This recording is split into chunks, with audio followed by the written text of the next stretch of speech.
स्वागत करिए देश के केंद्रीय मंत्री, राज्यसभा सांसद और बेहद ही मंजे हुए रणनीतिकार भूपेंद्र यादव जी का।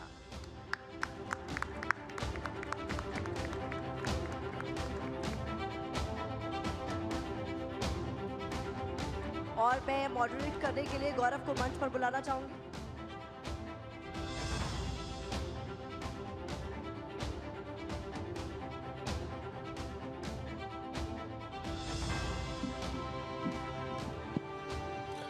Thank you Pratima, thank you Surabhi. बहुत स्वागत है भूपेंद्र जी आपका TV9 के मंच पे। और इससे पहले कि इस सेशन की शुरुआत हो, एक बार जोरदार तालियों के साथ स्वागत करते हैं केंद्रीय मंत्री भूपेंद्र जी का। और देखिए, इस सेशन का नाम है अब की बार 400 पार, और 400 की बातें बहुत हो रही हैं। भूपेंद्र जी, उस पर आऊंगा और तफसील से उस पर बात करूंगा, लेकिन भूपेंद्र जी पहले आपके बारे में बात। बीजेपी में कहा जाता है कि जहां कहीं मामला फंसा हो, जहां कहीं गोटी फंसी हो, भूपेंद्र यादव जी को भेज दो। बिहार हो, झारखंड हो, महाराष्ट्र हो, राजस्थान हो, या इस बार MP का उदाहरण ले लें। क्या चक्कर चलाते हैं भूपेंद्र यादव ऐसा कि फिर वो जो फंसा हुआ मामला होता है वो सुलझ जाता है? नहीं, ऐसा नहीं है। हमारी पार्टी कार्यकर्ता आधारित पार्टी है। पार्टी के सभी कार्यकर्ता और नेता पूरी मेहनत करते हैं। कोई मैं अकेला कुछ करता हूं ऐसा नहीं है। पार्टी सामूहिक नेतृत्व के आधार पर काम करती है, और ये जो पार्टी का विस्तार हो रहा है हमारे नेतृत्व के कारण हो रहा है, और लगातार कार्यकर्ताओं के अथक परिश्रम के कारण हो रहे हैं। पिछले 10 सालों में प्रधानमंत्री जी ने जो देश का नेतृत्व किया है और भारत की छवि जो दुनिया में उभरी है, उसके कारण समस्याओं का समाधान होता है। हम तो माध्यम। क्या बात है।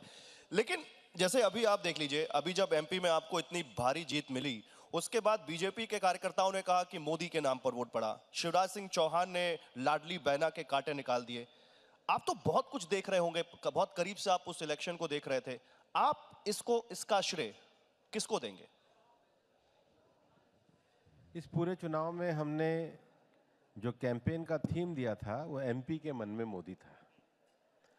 और पिछले लंबे समय से जो भारतीय जनता पार्टी का राज मध्य प्रदेश में रहा है, उसमें लोगों ने कृषि क्षेत्र में सिंचाई सुविधा का विकास, इंफ्रास्ट्रक्चर का विकास, वहाँ के सांस्कृतिक स्थानों का विकास, ये बहुत अच्छे तरीके से देखा है।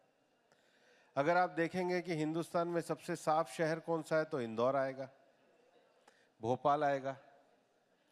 अगर आप देखेंगे हिंदुस्तान में सबसे ज़्यादा पर्यावरण कहाँ बचा है तो MP के टाइगर्स के मामले में सबसे आगे है।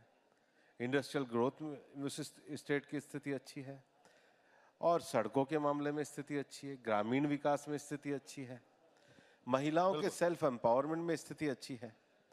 तो ये जो पूरा चुनाव था MP के मन में मोदी थीम को लेकर के जो लड़ा गया था, इसको प्रदेश की जनता ने आशीर्वाद दिया, और यही जीत का कारण था। तो मोदी के नाम पे जीत मिली आपको? हाँ, निश्चित रूप से। चलिए थोड़ा कांग्रेस पर आते हैं। आपने MP के बारे में बात की। MP के ही मुख्यमंत्री रह चुके हैं, MP से ही आते हैं, सीनियर लीडर है कांग्रेस के।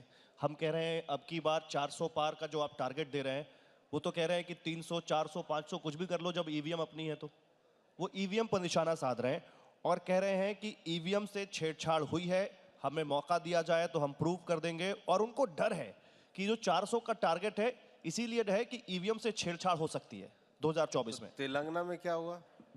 उनकी कैसे सरकार बनी? हिमाचल में उनकी कैसे सरकार बनी? वहां तो बीजेपी सत्ता के अंदर थी। वहां पे क्या हुआ? और अभी बनी है। तो ये हार है तो EVM है, ये कोई तर्क नहीं है। जब कोई आदमी चुनाव हार जाता है तो उसके सारे तर्क खत्म हो जाते हैं। और कांग्रेस तो आज पूरी तरीके से दिशाहीन है। कांग्रेस समाजवाद की ओर जा रही है या पूंजीवाद की ओर जा रही है? कांग्रेस धर्मनिरपेक्षता की ओर जा रही है या कहाँ जा रही है? तो कांग्रेस को नहीं पता है। वो तो सड़क पर है, सड़क पर भी अपनी दिशा तय नहीं कर पा रहे। उत्तर जाएंगे, दक्षिण जाएंगे, पूर्व जाएंगे, पश्चिम जाएंगे। तो जो पार्टी दिशाहीन है तो उसकी बातों में कौन सी आपको लॉजिक नजर आ रहा है? राहुल गांधी भी सड़क पर हैं, भारत जोड़ो न्याय यात्रा निकाल रहे हैं और पूरे देश में कांग्रेस के प्रति और इंडिया के प्रति माहौल बनाने की कोशिश कर रहे हैं। तो उनको स्वागत करना चाहिए। जब 370 समाप्त हुई और भारत जोड़ने का बड़ा काम 70 साल बाद हुआ, तो कांग्रेस को स्वागत करना चाहिए था। वो क्यों नहीं कर रहे? भारत जोड़ने का सबसे बड़ा काम तो यही था कि 370 समाप्त करी। ये काम तो भारतीय जनता पार्टी कर रही है, कांग्रेस कहाँ कर रही है? नहीं, लेकिन हम जब बात कर रहे हैं सड़क पर, तो सड़क पर कांग्रेस पार्टी एक और यात्रा निकालने जा रही है और वो है राम यात्रा। और वो ये कह रहे हैं कि राम मंदिर तो बन गया, राम भक्तों का क्या होगा? राम भक्तों का कुछ नहीं हुआ, इसलिए राम भक्तों के लिए हम यात्रा निकालेंगे। कौन से राम भगत? जिन्होंने, आडवाणी जी ने जब छद्म सेकुलरिज्म की बात उठाई थी तो विरोध किया था। कौन से राम भगत जिन्होंने मंदिर का विरोध किया था? और कांग्रेस वो राम भगत है जिन्होंने सुप्रीम कोर्ट में एफिडेविट फाइल किया था कि राम का अस्तित्व ही नहीं है। तो अभी तो इनकी भक्ति भी नकली है। तो नकली यात्राओं से देश का कुछ नहीं होने वाला है। देश विकसित भारत की यात्रा पे चल रहा है और वही भारत की 2047 की यात्रा है। प्रधानमंत्री थर्ड टर्म की बात करते हैं, प्रधानमंत्री ने फोर्थ टर्म की भी बात की। मैं ये कह रहा हूं, आज अभी इसी मंच पर जहां आप बैठे हैं, राज्यसभा में कांग्रेस के उपनेता प्रमोद तिवारी जी यहां पर थे, बड़े सीनियर लीडर हैं। जब उनसे पूछा गया राम मंदिर के बारे में, तो उन्होंने कहा कि मैं ब्राह्मण हूं, मैं हिंदू हूं, मैं राम भक्त हूं, लेकिन राम का व्यापारी नहीं हूं। वो बीजेपी को राम का व्यापारी कह के गए। किस आधार पे व्यापारी कह रहे हैं? लॉजिक तो पूछते हैं। मैं तो कोई अपनी जाति नहीं बताता, मैं तो कोई क्लेम और दावे नहीं करता, लेकिन किस आधार पे कह रहे हैं? आप बताओ, उनके कोई आधार बताओ, मैं आपका जवाब दे दूंगा। बताइए, कुछ तो आधार होगा जब वो कह के पूछो ना, बताओ ना, मुझे 3-4 तर्क बताओ, मैं उसका उत्तर देता हूं आपको। उनका कहने का शायद ये मतलब था कि चुनाव में आप लोगों को राम मंदिर का या फायदा होगा। नहीं तो भारतीय जनता पार्टी ने 89 में पालमपुर अधिवेशन में जब अपना प्रस्ताव पास किया था तो कांग्रेस क्या कर रही थी? समस्या जो है पिछले 450 साल थी, उसका एक लॉजिकल कंक्लूजन निकाला तो कांग्रेस क्या कर रही थी? और आज अगर राम राज्य की अवधारणा को लेकर के बीजेपी गरीब कल्याणकारी राज्य कर रही है तो कांग्रेस को क्यों दिक्कत हो रही है? इस देश के हर पॉजिटिव स्टेप का कांग्रेस ने विरोध किया। जीएसटी को लेकर के आए तो संयुक्त संसद के अधिवेशन का बहिष्कार कांग्रेस ने किया। जब नया संसद भवन बना तो उसका बहिष्कार कांग्रेस ने किया। वहां पर भारत की संस्कृति के आधार पर सेंगोल की स्थापना हुई तो विरोध कांग्रेस ने किया। देश में दलित राष्ट्रपति बने तो विरोध कांग्रेस करती है। देश में आदिवासी राष्ट्रपति बने तो विरोध कांग्रेस करती है। तो कांग्रेस इवन 370 भी समाप्त होती है तो विरोध कांग्रेस करती है। तो कांग्रेस समर्थन किस चीज का करती है? आप पूछो उनसे। कांग्रेस एक ही बात का समर्थन करती है कि एक ही परिवार सत्ता में रहे और उसी की गुलामी पूरा देश करे। यही कांग्रेस का एजेंडा और कांग्रेस का कोई एजेंडा नहीं। कांग्रेस एक और सवाल पूछती है आपसे, और क्योंकि आपसे एप्रोप्रिएट कोई नहीं हो सकता, कांग्रेस कहती है मोदी सरकार ने या बीजेपी ने हर साल 2 करोड़ नौकरियां देने का वादा किया था। आप क्योंकि केंद्रीय श्रम एवं रोजगार मंत्री हैं, आज आप क्लियर कर दीजिए पिछले 10 सालों में कितनी नौकरियां देश में दी गई, क्योंकि वो कहते हैं कि ये वादा पूरा नहीं हुआ। 10 साल के हिसाब से 20 करोड़ लोगों को नौकरियां मिल जानी चाहिए थी। स्वरोजगार के क्षेत्र में देश सबसे आगे बढ़ा है। भारत जो कांग्रेस के आने से पहले दुनिया की 5 डगमगाती अर्थव्यवस्था में था, आज विश्व की 5 सबसे बड़ी अर्थव्यवस्थाओं में है। ईपीएफओ के आंकड़े उठा के देखिए, नौकरियां लगातार निजी क्षेत्र में बढ़ रही है। प्रधानमंत्री जी हर महीने 1 लाख लोगों को सरकारी नौकरी दे रहे हैं। राज्य सरकारों की नौकरियां अलग दी जा रही हैं। अकेले हमारे मंत्रालय ने ई श्रम का रजिस्ट्रेशन किया। 400 से ज्यादा ऑक्यूपेशन के 29 करोड़ लोगों ने अपना रजिस्ट्रेशन कराया। पीएलएफएस के पीरियोडिक लेबर फोर्स सर्वे के जो आंकड़े आ रहे हैं वो नौकरी को बढ़ता हुआ दिखा रहे हैं। देश के ग्रोथ के आंकड़े आ रहे हैं वो विकास को बढ़ता हुआ दिखा रहे हैं। जीडीपी के आंकड़े आ रहे हैं, उसमें हिंदुस्तान की अर्थव्यवस्था बढ़ती हुई दिखाई दे रही है। सबको बढ़ते हुए दिखाई दे रहे हैं, कांग्रेस को नहीं दिखाई दे रहे। उसके लिए उन्हीं से पूछो कि उन्होंने चश्मा कौन सा लगा रखा है। भूपेंद्र यादव जी को क्या लगता है क्यों नहीं दिखाई दे रहा उनको? उनसे पूछो। देश आज विकास के रास्ते पे आगे बढ़ रहा है और इसीलिए देश आने वाले चुनाव के लिए कह रहा है फिर एक बार मोदी सरकार। फिर एक बार मोदी सरकार और अब की बार 400 पार। ये बड़ा इंटरेस्टिंग है। आप लोगों ने 370 बीजेपी के लिए 370 प्लस और एनडीए के लिए 400 प्लस का टारगेट रखा है। आप 350 भी रख सकते थे, आप 380 भी रख सकते थे। 370 और 400 ही स्पेसिफिक क्यों? हमारे नेतृत्व ने कार्यकर्ताओं को एक लक्ष्य दिया और आपने देखा था जब 2014 में हम चुनाव के लिए आए थे तो कोई नहीं मानता था कि बीजेपी पूरी 282 सीटें लेकर के आएगी। जितना वोट प्रतिशत हम 2014 में लेकर के आए उससे ज्यादा वोट प्रतिशत हम 2019 में लेकर के आए। अब जब 10 साल में लोगों ने ये देखा है कि भारतीय जनता पार्टी ने देश को एक स्थायित्व वाली, मजबूत और सशक्त सरकार दी है और आज देश ने इस हकीकत को स्वीकार किया है कि हिंदुस्तान दुनिया की 5वीं बड़ी अर्थव्यवस्था बन रहा है, तो भारत अपने आत्मविश्वास के लिए और विकसित भारत बनने के लिए आने वाले चुनाव में प्रधानमंत्री नरेंद्र मोदी जी के नेतृत्व में 400 पार के लक्ष्य के लिए मजबूत भारत के लिए वोट देने वाला है। नहीं, कुछ लोग कह रहे हैं इसका 370 का कनेक्शन धारा 370 से है। तो बुरा क्या है? मतलब है? बुरा क्या है? अच्छा है। मैं बुरा नहीं बोल रहा, मैं पूछ रहा हूं है कनेक्शन। कोई भी लक्ष्य दे और अच्छी बात है, देश को गर्व है कि 370 समाप्त हुई, इसमें क्या बुरा है? अच्छा ठीक है। अभी मैंने देखा आप केरल के दौरे पर थे, आप वायनाड गए। अब भूपेंद्र यादव जी तो चाणक्य हैं, इलेक्शन की स्ट्रैटेजी बनाने में बड़े माहिर हैं, तो क्या राहुल गांधी के लिए अब अमेठी के बाद वायनाड में भी खतरे की घंटी बज गई है क्या? किसी के भी खतरे की घंटी उसके अपने लक्षणों से बजती है, किसी के दूसरे के बजाने से नहीं बजती। और देखो, हिंदुस्तान में वाइल्ड लाइफ को बचाने के लिए हम लोग पूरे तरीके से प्रतिबद्ध हैं और ये जो पूरा क्षेत्र है जिसमें कर्नाटक का बांदीपुर बीआरटी का जो वन्य क्षेत्र है, केरल का वायनाड का है और तमिलनाडु का मदुमलई है, ये सारा जो वाइल्ड लाइफ एरिया है, इसमें जो वाइल्ड लाइफ का जो मूवमेंट है उसकी ज़मीनी परिस्थिति को जानने के लिए और वहाँ अभी हाल ही में जो घटनाएं हुई थी उसके लिए एआई का उपयोग करके वन्य जीवों से लोगों के जीवन की रक्षा के लिए और इन सब की चीज़ों को जानने के लिए गया था। लेकिन मैं आज आपके सामने एक चीज़ शेयर करना चाहता। मैं एक परिवार में गया जहाँ ये दुर्घटना हुई। वो बच्ची कोई 10-11 साल की होगी। मेरे से पहले कांग्रेस के लोग गए या कर्नाटक के लोग गए। उस बच्ची ने एक बड़ी भावुक बात करी। उसने कहा, देखो ना मैं यहाँ कर्नाटक सरकार की बात कर रही हूँ, ना मैं केरल सरकार की बात कर रही हूँ, आप दिल्ली से आए हो। मैं भी ये जानती हूँ कि अगर मुझे किसी पे विश्वास है तो वो मुझे मोदी जी के ऊपर विश्वास है। ये स्थिति आज देश की है। राहुल गांधी के संसदीय क्षेत्र में एक बच्ची ने आपसे कहा। हाँ, और ये मेरे को बड़ा भावुक करने वाला मेरे लिए विषय था और उसके मतलब ईसाई परिवार की वो बच्ची थी, परिवार भी वहाँ पे उपस्थित था। लेकिन लोगों को लगता है कि प्रधानमंत्री नरेंद्र मोदी हैं तो उनका देश, उनका भविष्य, भारत की आकांक्षा सुरक्षित है।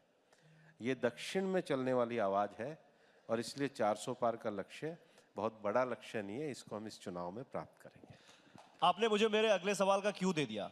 400 पार अगर करना है तो दक्षिण का किला भेदना होगा और कर्नाटक छोड़ के बीजेपी के लिए दक्षिण अभी भी एक टफ कॉर्नर है। दक्षिण में इस बार क्या स्ट्रैटेजी है आपकी? दक्षिण में बीजेपी तमिलनाडु, केरल या दूसरे राज्यों में कैसे वो जो नो एंट्री का बोर्ड लगा है या जैसे बहुत कम आपका वहां पे, उसको कैसे हटाएंगे? ये बात हमारे को नॉर्थ ईस्ट के लिए भी कहा करते थे। आज त्रिपुरा में भी बीजेपी की सरकार है, आज मणिपुर में भी बीजेपी की सरकार है, आज अरुणाचल में भी बीजेपी की सरकार है, आज मेघालय में भी हमारे पार्टनर की सरकार है, आज नागालैंड में भी हमारे पार्टनर की सरकार है, आज सिक्किम में भी हमारी सरकार है, आज आसाम में भी हमारी सरकार है। तो ये तो नॉर्थ ईस्ट के लिए भी कहा करते थे।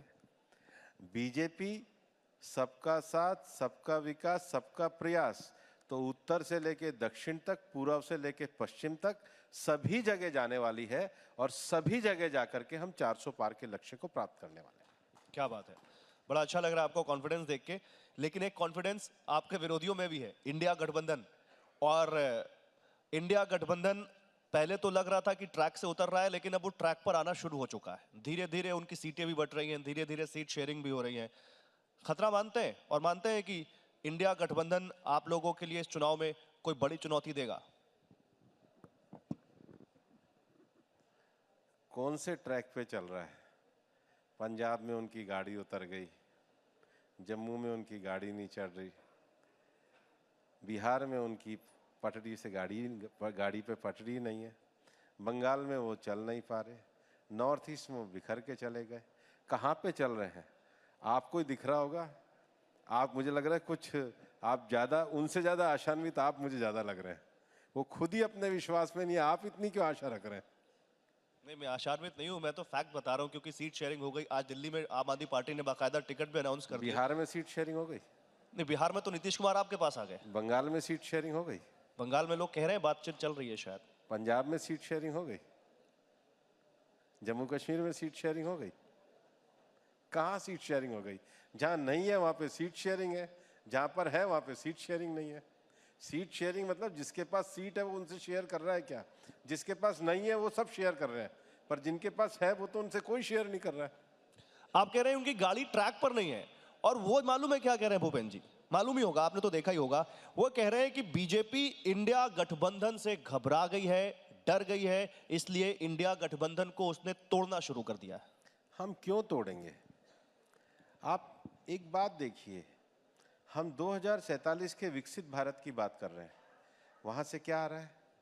हम 2047 में दुनिया की तीसरी सबसे बड़ी अर्थव्यवस्था बनाने की बात कर रहे हैं, वहाँ से क्या आ रहा है? हम वुमेन डेवलपमेंट की बात कर रहे हैं, वुमेन लेड डेवलपमेंट भारत की, वहाँ से क्या आ रहा है? हम सब जगह पर पूरे भारत में इंफ्रास्ट्रक्चर को बढ़ाने की बात कर रहे हैं, वहाँ पे क्या आ रहा है? हम देश में नई जातियाँ, मतलब गरीब, अन्नदाता, युवा और नारी शक्ति, इसके विकास की बात कर रहे हैं। हम एक पूरे पॉजिटिव एजेंडे को लेकर पूरे देश में चल रहे हैं, और देश का जो माहौल, मैंने आपको अभी केरल के बच्ची का उदाहरण दिया है, देश का माहौल इस समय पॉजिटिव एजेंडे पर जाकर के विकसित भारत बनाने का है, भारत को बांटने का नहीं है। देखिए, जब मैं ये बात कर रहा हूं तो अभी आरजेडी के और कांग्रेस के 3 विधायक बिहार में बीजेपी में शामिल हुए, तो ये आप तोड़ते नहीं है, तो ये कौन सा मैग्नेट है जो आपकी तरफ लोग खींचे चले आते हैं? देखिए, मैंने बिहार में लंबे समय तक देखा है, लोग आरजेडी से भयभीत ही रहते हैं। आरजेडी हो चाहे कोई पार्टी हो, ये कुल मिलाकर के परिवार की विरासत के आधार पर चलने वाली पार्टी है। ना तो ये कोई राजनीतिक आंदोलन है, ना ये किसी का भला करने वाली पार्टियां हैं। ये पार्टी केवल और केवल राजनीति में नए सामंतवाद को खड़ा कर रही है। देश के लोकतंत्र के लिए इन पार्टियों का हारना और इन पार्टियों का समाप्त होना बहुत आवश्यक है। लेकिन कोई तो कारण होगा, कोई तो मैग्नेट होगा, कोई तो बूटी होगी जो लोगों को बीजेपी में जुड़ने का लगाव होगा। बीजेपी का नेतृत्व, बीजेपी के नेतृत्व की गवर्नेंस, बीजेपी की गवर्नेंस की ट्रांसपेरेंसी, और ट्रांसपेरेंसी के द्वारा देश का होने वाला विकास। मुझे लगता है ये एक इतना बेहतर कॉम्बिनेशन है जो लोगों के मन में विश्वास दिलाता है कि भारत के लोकतंत्र को और भारत को आगे बढ़ाना है तो भारतीय जनता पार्टी को आगे बढ़ाना है। आप कह रहे हैं बीजेपी का नेतृत्व, और बिल्कुल ऐसा ही हो सकता है, लेकिन विरोधी इस मैग्नेट का नाम ईडी बताते हैं। विरोधी कहते हैं ईडी लगा देती है बीजेपी। आम आदमी पार्टी तो ये कह रही है कि अरविंद केजरीवाल पर इतना दबाव है कि इंडिया गठबंधन छोड़ दे, ईडी का प्रेशर है हमारे ऊपर। कई बार प्रेस कॉन्फ्रेंस कर चुके हैं।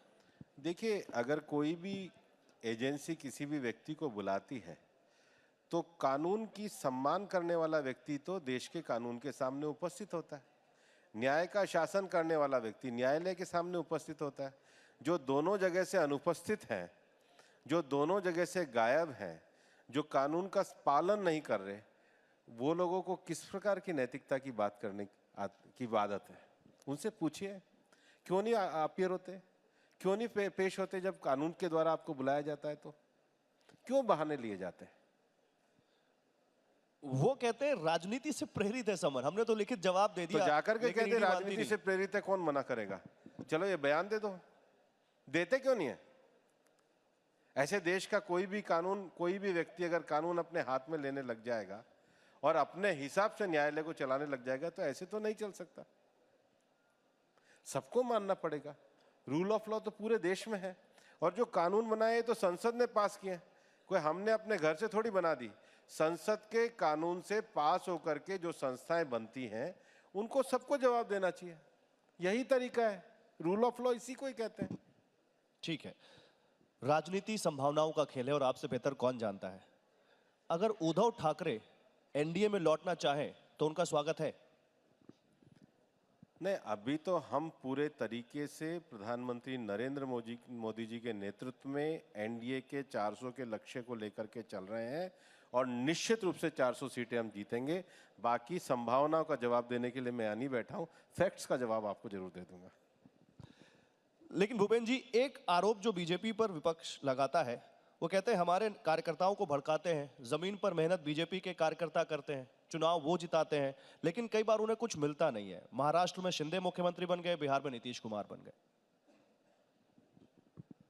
भारतीय जनता पार्टी का लक्ष्य देश को आगे बढ़ाने का है। हमारी तो 3 पीढ़ियों को भी कुछ नहीं मिला, तो भी हम भाजपा को लेकर के लगे रहे। जब कोई नहीं कहता था राम मंदिर बनेगा, तब भी हमारे कार्यकर्ता लगे।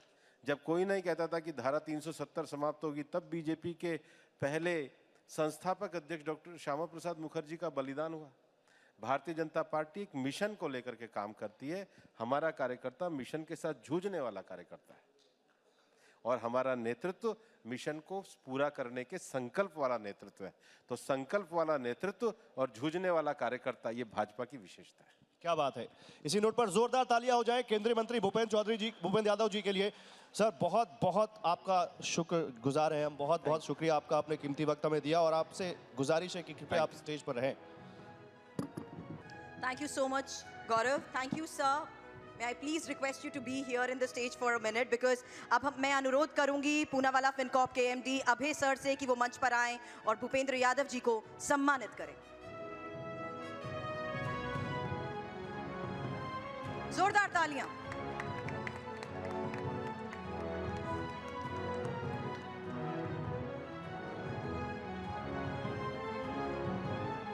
मंच पर हमारे एमडी और सीईओ वरुण दास को भी आप देख रहे हैं, जोरदार तालियां।